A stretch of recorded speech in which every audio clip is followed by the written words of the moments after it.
ধানের শীষের বিজয়ের অর্থ বাংলাদেশের বিজয়। ধানের শীষের বিজয়ের অর্থ স্বাধীন সার্বভৌম তাবেদার মুক্ত বাংলাদেশ। ত্রয়োদশ জাতীয় সংসদ নির্বাচনে 2/3 আসন জিতে বিজয়ী হয়েছে বিএনপি।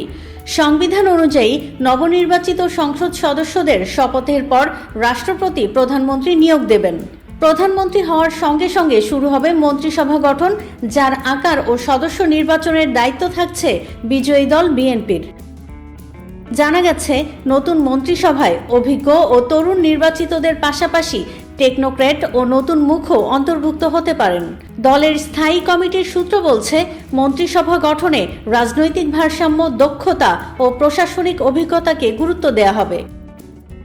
বিজয়ী দলের চেয়ারম্যান তারেক রহমান প্রধানমন্ত্রী হবেন। তার নেতৃত্বে দেশের ভবিষ্যৎ দিশা নির্ধারণ হবে। মির্জা ফখরুল ইসলাম আলমগীরকে রাষ্ট্রপতির জন্য ও ডক্টর আব্দুল মঈন খানকে স্পিকার হিসেবে বিবেচনা করা হচ্ছে। মির্জা ফখরুল ইসলাম আলমগীর জানিয়েছেন, চলতি মাসের 15 তারিখের মধ্যে সরকার গঠিত হতে পারে।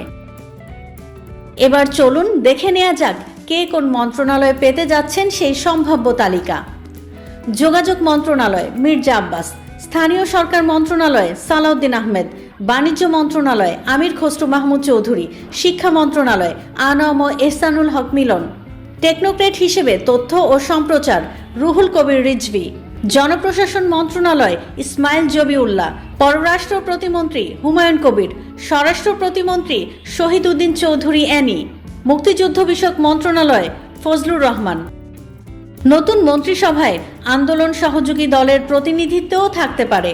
আলোচনায় রয়েছেন ববি হাজ্জাজ, আন্দালিব রহমান পার্থ, নুরুল হক নূর, ডক্টর রেজা কিবরিয়া ও মোস্তফা জামাল হায়দার। নতুন সরকারের গঠন এবং মন্ত্রিসভা প্রকাশ কয়েকদিনের মধ্যেই হতে পারে বলে দলীয় সূত্র জানাচ্ছে।